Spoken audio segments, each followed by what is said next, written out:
नमस्कार विद्यार्थी मित्रांनो, आज आपण इयत्ता 8वीची गणित विषयाची पॅटची प्रश्नपत्रिका सोडवत आहोत।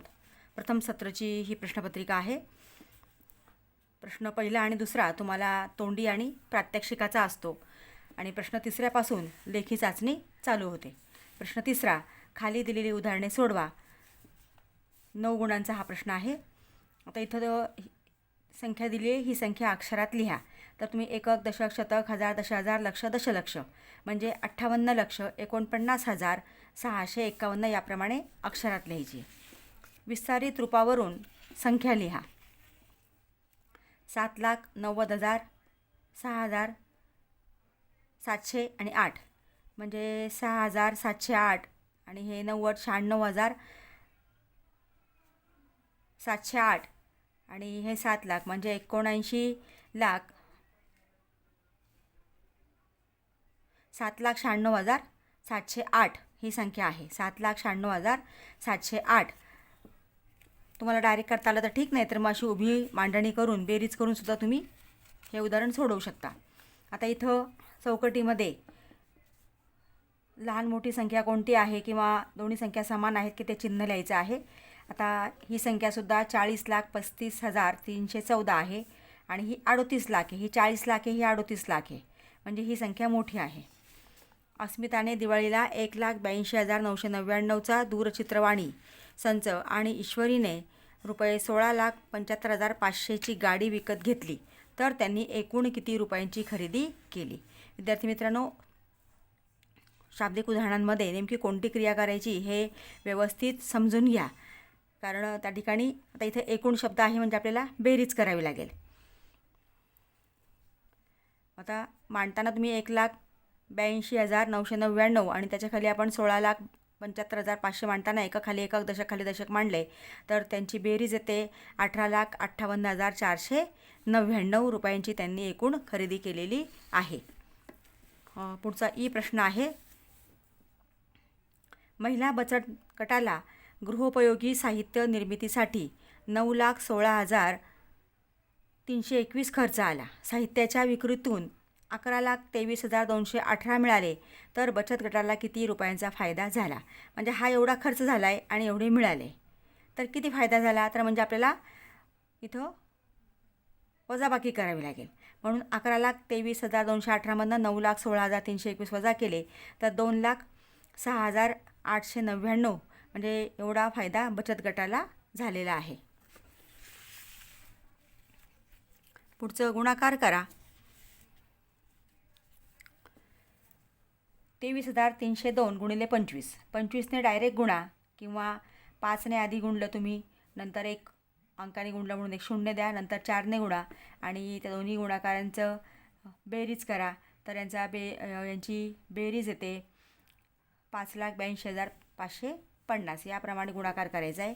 भागाकार, आता इथं 27ला आधी आपल्याला 18ने भाग द्यावा लागेल। 18 एका 18, 17तनं 8 गेले 9, इथं 0 वरून 5 घेतला 95, 18 पंचे 90, 95मधनं 90 गेले 5 उरले, वरून 4 घेतला 54, 18 त्रिक 54 आणि हा 0 घेतला, शून्याचा भाग दिला तर 0, म्हणजे भागाकार आलेला आहे 1,530। आता हे आकृतीवरचं उदाहरण आहे। प्रश्न चौथा, खाली दिलेली उदाहरणे सोडवा। आकृतीमध्ये रेषा एस ही रेषा टीला समांतर आहे, म्हणजे रेषा एस आणि टी ह्या एकमेकांना समांतर आहेत आणि रेषा झेड ही छेदिका आहे। जर मापकोन सी बरोबर 125 अंश, म्हणजे या कोणाचं माप 125 अंश दिलेला आहे, तर मापकोन डी किती? तर हा डी कोन जो आहे हा तेवढाच येणार आहे, कारण मापकोन डी बरोबर 125 अंश, कारण ह्या दोन रेषा समांतर आहेत, रेषा एस आणि टी, आणि झेड ही छेदिका आहे, तर हे संगत कोन आहेत। इथे कारण लिहायचं आहे, कोन सी व कोन डी हे संगत कोन आहेत आणि संगत कोन एकरूप असतात जर दोन रेषा समांतर असतील तर, म्हणून डीचं माप हे 125च आहे।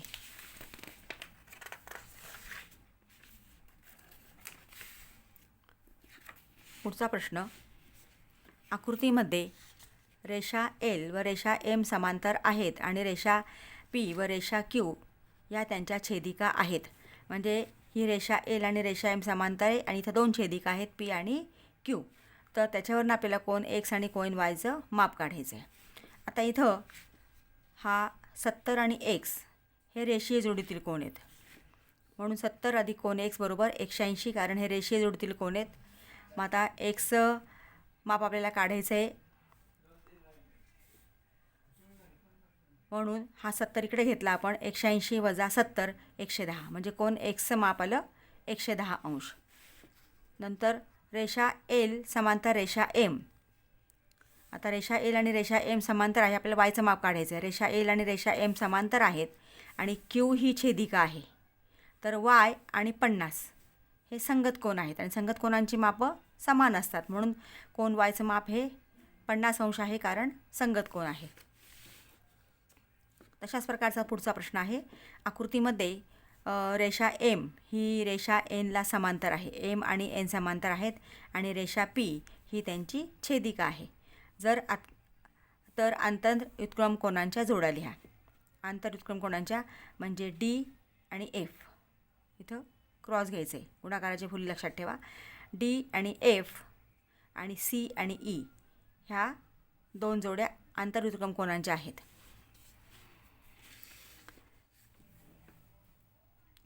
डी प्रश्न. आकृतीमध्ये रेषा P आणि Q या समांतर रेषा आहेत. आता रेषा P आणि रेषा Q या दोन रेषा समांतर आहेत. रेषा BC ही रेषा छेदिका आहे. तर J व K ची किंमत काढा. म्हणजे बघा इथं त्रिकोण तयार झाला आहे आणि हा J आणि K, म्हणजे इथं B कोण 30 अंश दिला आहे आणि J आणि K ची आपल्याला किंमत काढायची, म्हणजे त्यांची मापं काढायची आहेत. तर आता इथं रेषा P आणि रेषा Q समांतर आहेत आणि रेषा BC ही त्यांची छेदिका आहे. तर कोन K आणि 120 हे संगत कोन आहेत आणि संगत कोनांची मापं समान असतात, म्हणून Kचं माप किती आलं 120 अंश. मग आता हा त्रिकोण तयार झाला. तीनही कोनांच्या मापांची बेरीज 180 अंश असते, म्हणून कोन K अधिक कोन J अधिक 30 अंश बरोबर 180. Kचं माप आपल्याला मिळालेलं आहे 120. 120 अधिक J अधिक 30 आहे तसेच 180. 120 आणि 130 150. कोन J बरोबर 150 आपण इकडे घेतला, तर 180 वजा 150 म्हणजे 30 अंश. कोन Jचं माप आहे 30 अंश.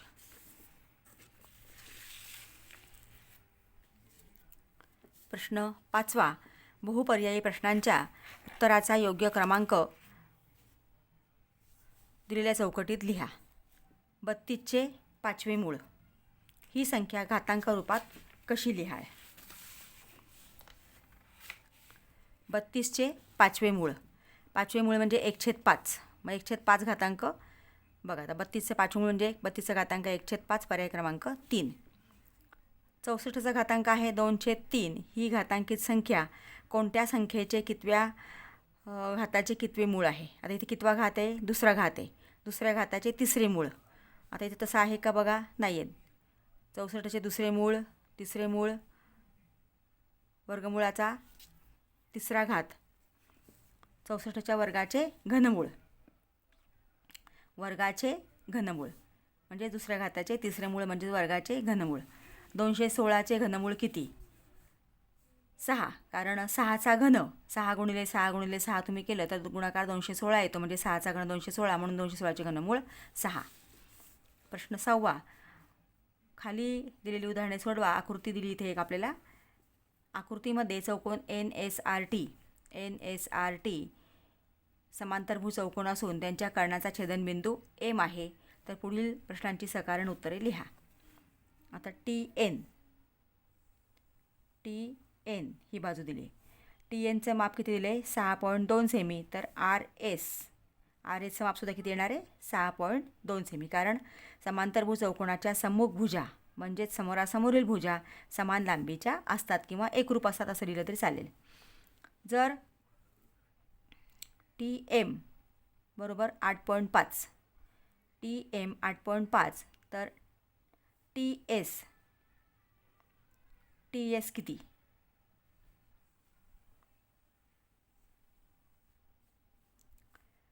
TM 8.5, तर TS आता इथं 8.5 हे MSचं माप झालं गुणिले 2. इथे गुणाकार करून उत्तर लिहायचं आहे. तुम्हाला जर डायरेक्ट किंवा बाजूला गुणाकार करा. 8.5 गुणिले 2 म्हणजे किती येणार आहे? 17. 2×5 10चा 1 8 2 16 आणि 1 17 17.0 म्हणजे हे किती उत्तर आलेलं आहे? 17 आलेलं आहे. 17 सेमी. TMचं 8.5 आणि MS चं 8.5 एकूण झालं 17. कारण का? तर समांतर भूचौकोनाचे कर्ण परस्परांना किंवा एकमेकांना दुभागतात म्हणजे समान 2 भाग होतात. कोण NTM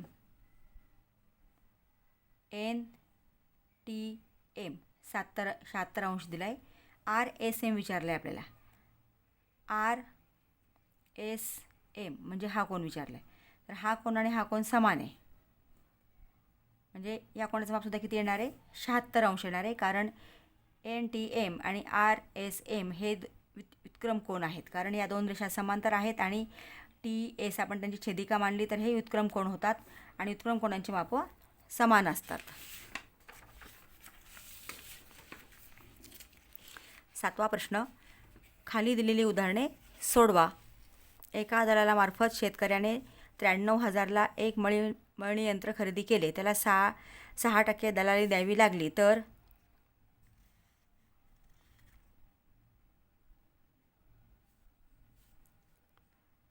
दलालाला मिळणारी रक्कम काढा. आता दलालाला इथं कृती दिली आपल्याला. डायरेक्ट फक्त बॉक्स भरायचे आहेत. दलालाला मिळणारी रक्कम 93,000 गुणिले किती टक्के आहे? 6% म्हणून 6/100. हे 2 शून्य गेले म्हणजे 930. 930 गुणिले 6 इथं डायरेक्ट उत्तर लिहायचं आहे. म्हणून तुम्ही बाजूला गुणाकार करून घेतला तरी चालेल. 5,580 रुपये दलालाला मिळालेले आहेत. एक दुकानदार वॉशिंग मशीनच्या खरेदीवर 12% सूट देतो. त्यामुळे ते मशीन ग्राहकाला 52,800ला मिळते. तर वॉशिंग मशीनची छापील किंमत काढा. आता छापील किंमतीवरती 12% सूट आहे. समजा छापील किंमत 100 रुपये आणि विक्री किंमत किती असणार आहे? मग 12% सूट म्हणजे 100ला 12 म्हणजे 88 रुपये. मग विक्री किंमत 52,800 रुपये असताना छापील किंमत आपण X मानू. मग विक्री किंमत 52,800, छापील किंमत X. मग छापील किंमत 100 रुपये असेल तेव्हा विक्री किंमत किती आहे? 88 रुपये. मग आता Xची किंमत काढायची इथं. म्हणून 52,800 गुणिले 100 आणि हा भागिले 88. आता इथं भाग दिला 52,000. इथं डायरेक्ट उत्तर लिहायचं आहे म्हणून मी बाजूला कृती करू शकता. 52,800 भागिले 88 आपण इथं 8ने भाग दिला आहे. 8×7 48. 52मधनं 48 गेले. उरले 4. 8 घेतले. 8×7 48 आणि हे 2 शून्य तसेच 11 आणि 8×1 8 म्हणजे इथं 11 आलं. पुन्हा 11ने भाग दिला आपण. 11×6 66 आणि हे 2 शून्य. 600 गुणिले 100 म्हणजे 60,000 रुपये. त्या वॉशिंग मशीनची छापील किंमत आहे.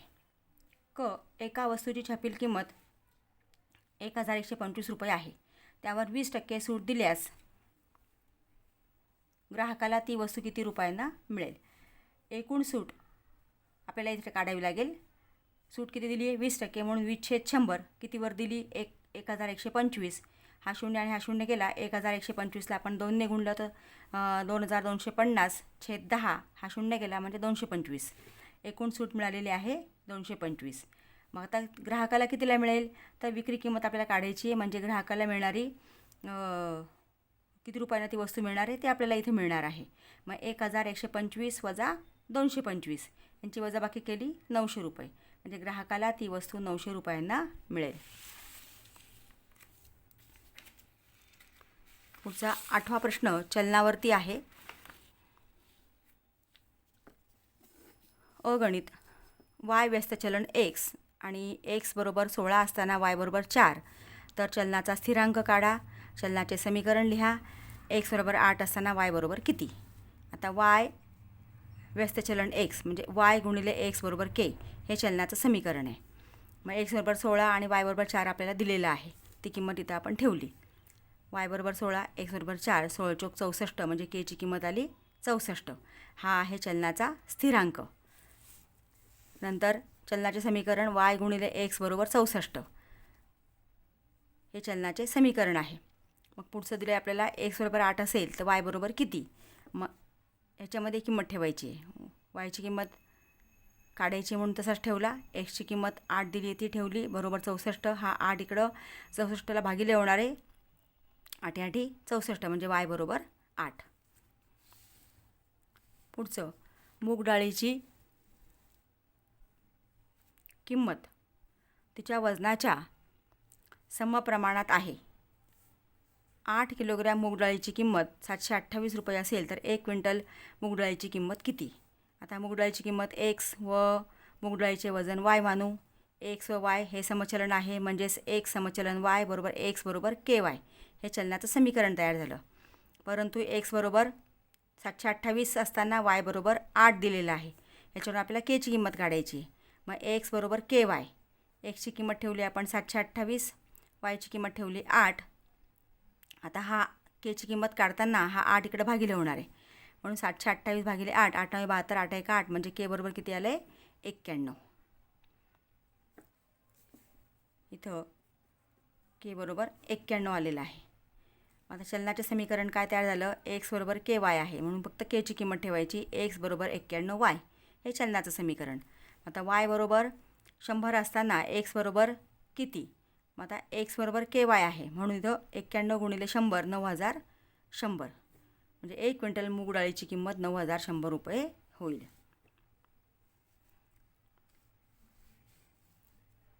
आता 2.2/4 ही संख्या रेषेवर दाखवा.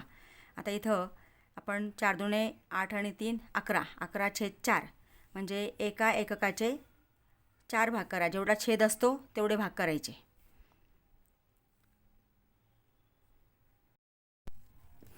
ते संख्या रेषा काढा. आता 0 1 2 आता इथे छेद किती आहे 4 म्हणजे एका एककाचे 4 भाग केलेत 1 2 3 4 याप्रमाणे प्रत्येक याचे. आणि शून्यापासून सगळं तुम्ही 11 भाग मोजा म्हणजे 1 2 3 4 5 6 7 8 9 10 11 म्हणजे इथं हा जो आहे हा बिंदू येणारे 11/4 किंवा 2.2/3 तुम्ही लिहिलं तरी चालेल.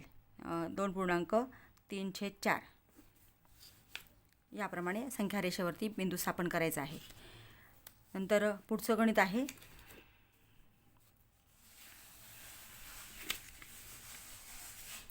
3/7 ही संख्या दशांश रूपात लिहा. आता 3ला 7ने भाग द्यायचा आहे. 3ला भाग जात नाही म्हणून 0 घेतला. 7 चौक 28 2 उरले. 7 दुणे 14 6 उरले. 7 8 56 56मधनं 60मधनं 56 गेले 4 उरले. 7 5 35 40मधनं 35 गेले 5 उरले म्हणजे 0 घेतला 50 झाले. 7 7 49 1 उरला.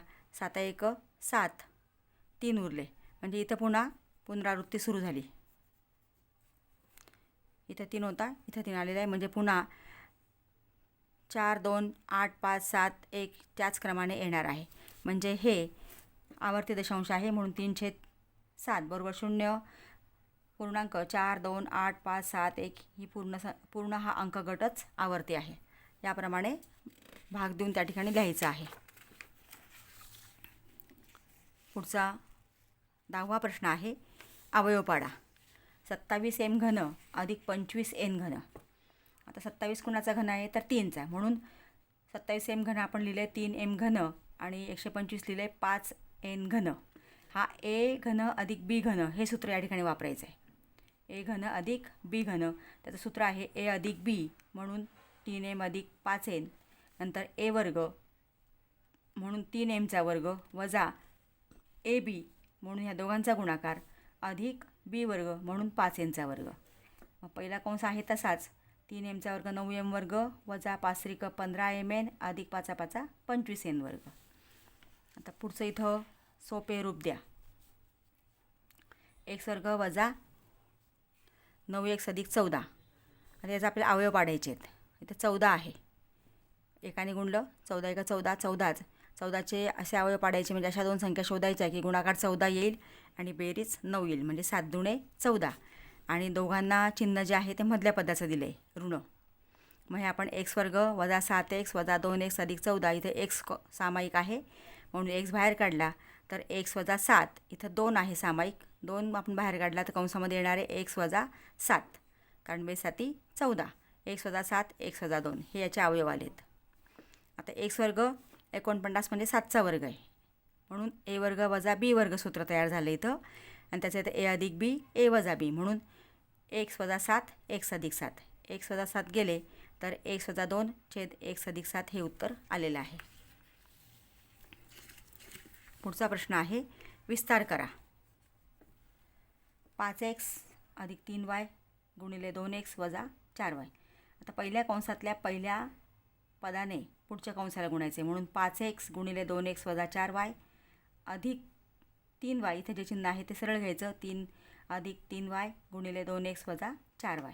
आता 5xने आपण ह्या कंसाला गुणताना सगळ्या दोन्ही संख्यांना गुणायचे. मग 5x गुणिले 2x 10x वर्ग, 5x गुणिले 4y 5 20 xy. चिन्ह आहे तेच, किंवा आधी गुणिले वजा वजा.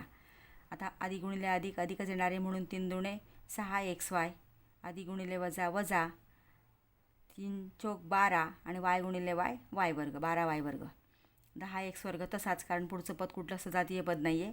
20 xy आणि 6 xy. हा ऋण आहे, हा धन आहे, म्हणजे वजाबाकी होणार. 20मधनं 6 गेले 14 xy. मोठ्या संख्येचं चिन्ह म्हणजे वजा 14 xy वजा हे 12y वर्ग आहे तसेच, म्हणून 10x वर्ग वजा 14 xy वजा 12y वर्ग उत्तर आलेलं आहे. पुढचं शेवटचं गणित आहे, विस्तार करा. 2m अधिक 5n वजा 5b कंसाचा वर्ग. 2m वर्ग अधिक 5n वर्ग. आता हे सूत्र कुठलं आहे तर a अधिक b अधिक c कंसाचा वर्ग हे सूत्र आहे.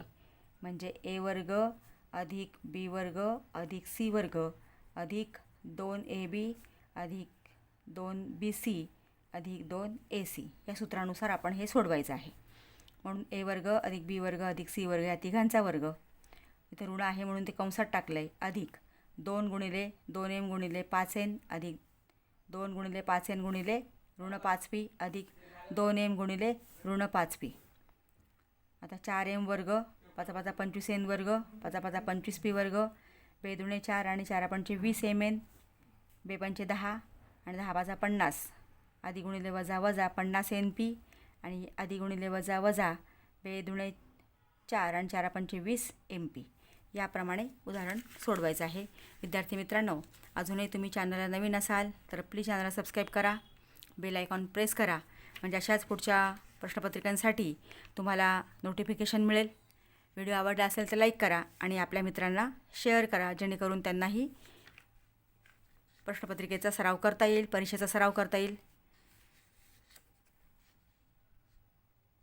परीक्षेसाठी ऑल दी बेस्ट. थँक्यू.